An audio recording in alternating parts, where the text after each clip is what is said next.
Good morning all of you. द्वादश पाठ है एकांकी वृक्ष। आज हम संस्कृत में द्वादश पाठ एकांकी वृक्ष पढ़ते हैं। एकांकी वृक्ष मतलब अकेला वृक्ष। आत्मनेपद का इसमें प्रयोग किया गया है। इसमें देखिए क्या दिखाई दे रहा है आपको कि बहुत सारी बिल्डिंगें बनी हुई है, साइड में वाहन चल रहे हैं, इमारतों के बीच में, वाहनों के बीच में क्या खड़ा है? एक वृक्ष खड़ा है जो बिल्कुल क्या है? अकेला है। लेकिन यह इसकी व्यथा बता रहा है इस लेसन में कि कभी यह पूरा जहां इमारतें दिखाई दे रही है, वाहन दिखाई दे रहे हैं, यहाँ पर घना जंगल था।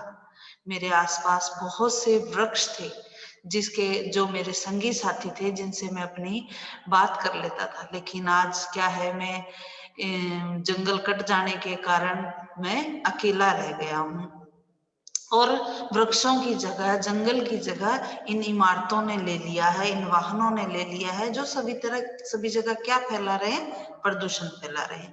तो चलिए बच्चों, आज हम स्टार्ट करते हैं लेसन नंबर 12, एकांकी वृक्ष। एकाकी वृक्ष। अहम अस्मि एक अश्वत्थ। अश्वत्थ वृक्ष। मैं हूं एक अश्वत्थ, मैंने पुराना, बहुत पुराना वृक्ष। द्वादशोत्तर शतवर्षाणि मम आयु। द्वादशो 12 तर शत वर्षाणि 112 वर्ष पुरान वर्ष है मेरी आयु। त्रिशंत वृषभे अहम अस्य। 30 सालों से मैं अस्य इसकी विशाल नगर से, इस विशाल नगर की मुख्य मार्ग से, मुख्य मार्ग के एकस्मिन एक चत्वरे चौक एकाकी तिष्ठामि अकेले खड़ा हूं। वो कहता है मेरी आयु 120 साल पुरानी है, लेकिन 30 वर्षों से मैं जो है इस विशाल नगर के मुख्य मार्ग पर के इस चौक में जो है अकेला खड़ा हूं। पूर्व पहले माँ मेरे परितः चारों ओर सघनम वनम, गहना वन, गहना मैंने गहरा वन, बहुत सारे जिसमें वृक्ष वगैरह है, गहन वन अविदित थे। पहले मेरे चारों ओर गहन जंगल था। नगर निर्माण आए, नगर निर्माण के लिए काष्ठ आए, लकड़ियों के लिए, नगर निर्माण के लिए और लकड़ियों के लिए मानवा मम मत मित्र वृक्षान कर्मेन अपात्यन। मानव ने मेरे मित्रों को क्रम से काट दिया। वन च अनश्यन, और वन नष्ट हुआ। जो क्या है, नगर निर्माण के लिए और लकड़ियों के लिए मानवों ने क्या किया? इंसानों ने मेरे मित्र वृक्षों को क्रम से काट दिया और क्या किया? इससे क्या हो गया? जंगल नष्ट हो गया।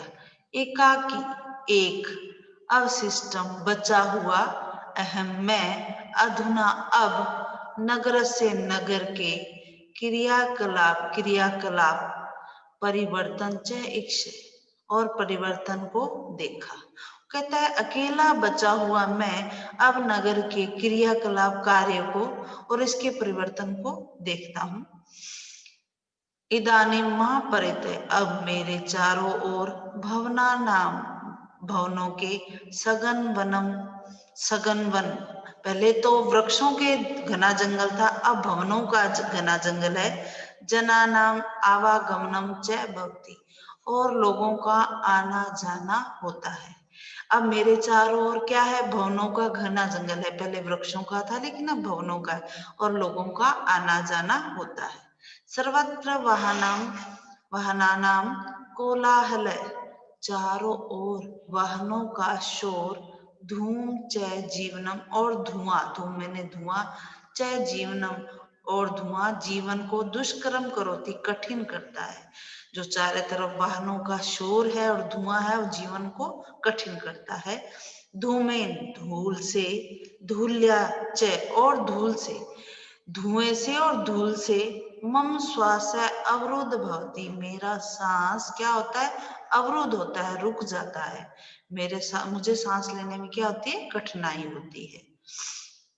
अद्यापि आज भी मम स्मृत्य मुझे याद है, विशाल वृक्ष, गुम्फिता लता मैंने गहरी लताएं, फैली हुई लताएं, जलपूर्ण नदियां, सरोवराच और सरोवर, जीवंता संति जीवन है। वो कह रहा है कि मेरी याद में आज भी गहना जंगल, फैली हुई लताएं, गुम्फित लताएं, फैली हुई लताएं क्या है, जलपूर्ण नदियां और सरोवर क्या है, आज भी मेरे गहन में जो है जीवित है। जो जैसे बहुत सारी लताएं, गुम्फिता मैंने उलझी हुई, फैली हुई बहुत सारी लताएं होती हैं जो आपस में उलझ जाती हैं, इस तरह की लताएं, और जल से पूर्ण भरी नदियां, सरोवर जो है मेरी स्मृति में आज भी जीवित है। वनस्य वन के, सघनता से, गहनता से, भास्कर सूर्य की किरणें, दिने अपि दिन में भी, तत्र वहां, प्रवेश करने में, असमर्थ थी।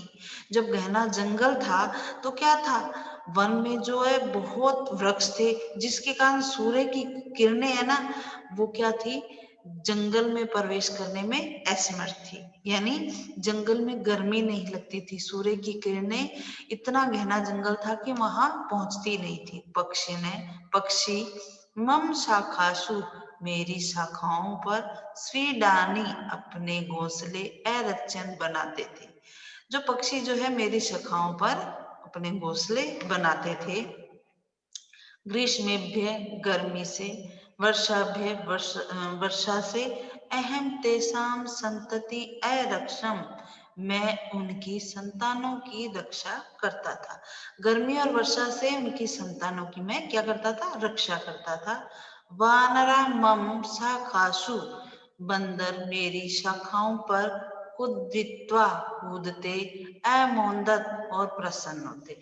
बंदर जो थे मेरी शाखाओं पर कूदकर प्रसन्न होते। स्वमित्रे, अपने मित्र, वृक्ष के साथ, अहम संततम अभासम, अपने मित्र वृक्षों के साथ मैं सत्तम मैंने लगातार बोलता था, आपस में हम सब बातें करते थे। कदापि स्वम ईदृशम एकांकिनम खिन्नम न अनुभवम, कभी भी अपने इस तरह के अकेलेपन से मैं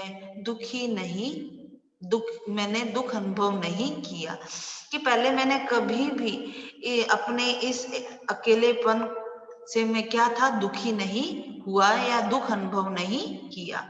प्रातः, सुबह,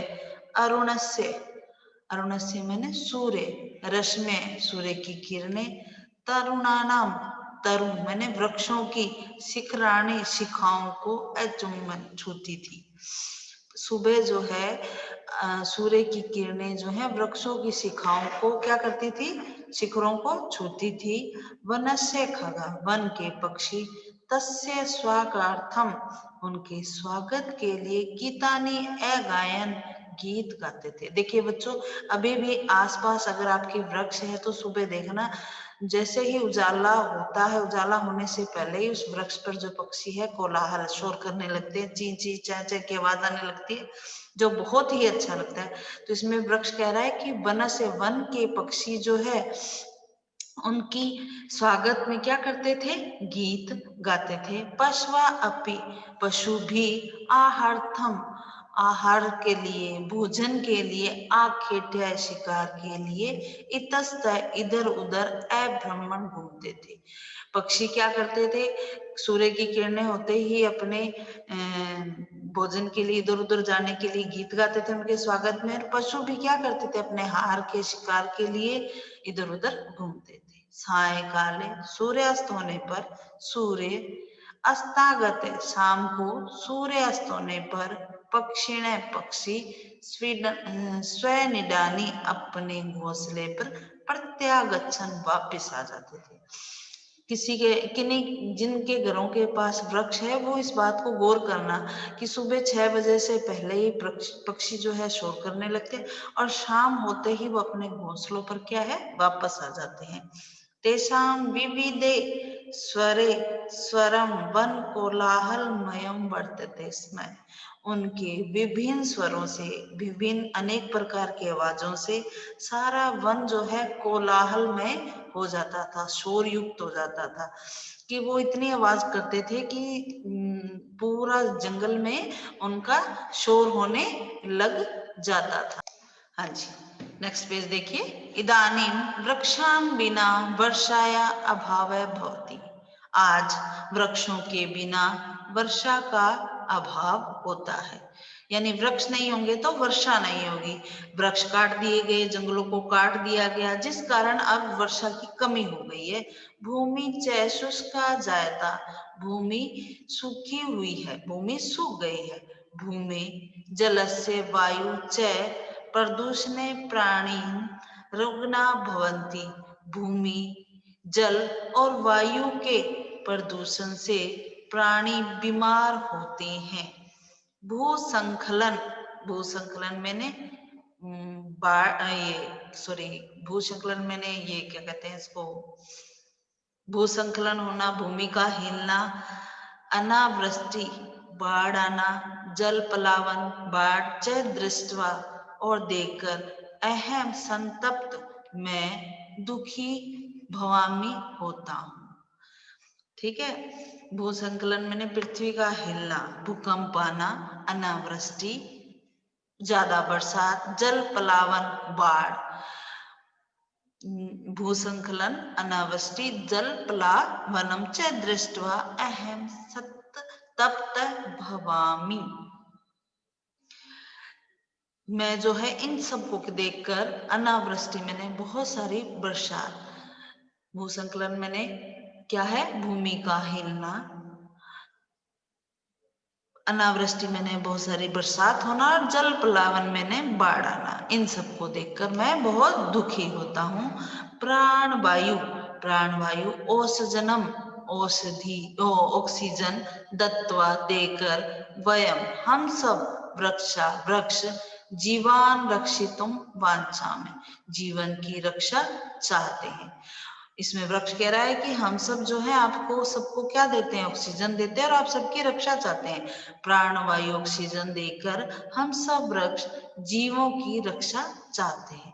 परंतु इदानीम अब अस्माकम हमारे संख्या क्रमशः न्यूना भवति, परंतु अब जो हमारी संख्या क्या हो गई है, कम हो गई होती है। अहम सृष्टि रचयिता, मैं सृष्टि की रचना करने वाले ईश्वर वंदे हे प्रभु, नमस्कार करता हूँ। मैं ईश्वर की रचना करने वाले ईश्वर को नमस्कार करता हूँ। हे प्रभु मानवेभ्य, मानवों के लिए, मानवों को सद्बुद्धि प्रयच्छ, सद्बुद्धि दो, कि मैं ईश्वर जो है इस सृष्टि के रचनाकार ईश्वर से को नमस्कार करता हूँ, उनसे वंदना करता हूँ कि मानवों को सद्बुद्धि दे। स्वहिताय, अपने हित के, कल्याणाय च, और कल्याण के लिए, ते वे सब, वृक्षाणाम वृक्षों को, वनानाम वनों को की, संरक्षणम कुरु रक्षा करें, अपने हित और कल्याण के लिए वृक्षों और वनों की रक्षा करें। वृक्षारोपणम कुर्यु, वृक्षा का रोपण करे। येन वनचरा, जो वन में रहने वाले, जलचरा जलचर, जल में रहने वाले, खेचरा पृथ्वी, खेचर खे पृथ्वी को आ गया, पृथ्वी पर रहने वाले जो हैं, निर्भय परिभ्रमंतु, निर्भय होकर घूमे, कि उस तरह वृक्षों और वनों की रक्षा करें और वृक्षों का जो है, वृक्षों को अधिक से अधिक उगाएं। वृक्षारोपणम करे, वृक्षा का रोपण करे, वृक्षों को अधिक से अधिक उगाएं, ताकि जो है वन में रहने वाले, जल में रहने वाले, पृथ्वी पर रहने वाले जो भी जीव हैं, पशु पक्षी जो भी हैं, वो निर्भय होकर घूमे। शुद्ध वायु है तो शुद्ध वायु बहे, जल सिक्तवा, जल से सींची हुई धरा, धरती जो है, सस्य श्यामला भवतु, सस्य श्यामल, सस्य श्यामला मैंने हरी भरी हो। सर्वे प्राणिना, सभी प्राणी, सुखिना सुरक्षिता च संतु, सभी प्राणी सुखी और सुरक्षित हो। धरा सुखदा सुखदा च भवतु। पृथ्वी जो है सुख देने वाली और शुभ देने वाली हो। सभी जो जल से सिंची हुई धरा धरती सस्य श्यामला हरी भरी हो। सभी प्राणी सुखी और सुरक्षित हो। धरा सुखदा सुखदा च भवतु। पृथ्वी जो है सुख देने वाली और शुभ देने वाली हो। अब एक बार इसके वर्ड मीनिंग देख लेते हैं। चत्वर है चौक, एकाकी अकेला, विद होना, अवशिष्ट बचा हुआ, परितः चारों ओर, आवागमनम आना जाना, धूमय धुआं, दुष्कर कठिन, धूलि धूल, अवरुद्ध रुका हुआ बाधित, गुम्फित उलझा हुआ, जीवंत सजीव, प्रवेशतुम पर प्लस विश प्लस तुमन प्रवेश करने के लिए, संतति संतान, मुद मोद प्रसन्न होना, सत्तम निरंतर लगातार कुछ भी कह सकते हो, भाष बोलना, अनुभवम अनुप्लस, अभवम अनुभव किया, आखेट शिकार, वृत्त होना, असंत गते अस्त होने पर, रुग्ण रोगी, भू संकलन भूमि का खिसकना, अनावृष्टि वर्षा का न होना या वृषाधिक होना, सूखा पड़ जाना, ज्यादा होने पर तो बाढ़ आती है और अनावृष्टि ना होने पर सूखा पड़ जाता है। संतप्त दुखी, क्रमशः धीरे धीरे, रचयिता रचने वाला, प्रति प्लस आ प्लस गम वापिस लौटना, खेचर पक्षी, पक्षी उड़ने वाले, नभ में उड़ने वाले, जल सिकता जल से सिंची हुई, सस्य श्यामला, सस्य श्यामला मैंने फसलों के कारण हरी भरी। तो बच्चों आशा है आपको ये लेसन अच्छी तरह से समझ आया होगा। तो आप घर पे बैठिए और इसे अच्छी तरह से लर्न कीजिए और अपना वर्क करके मुझे सेंड कीजिए।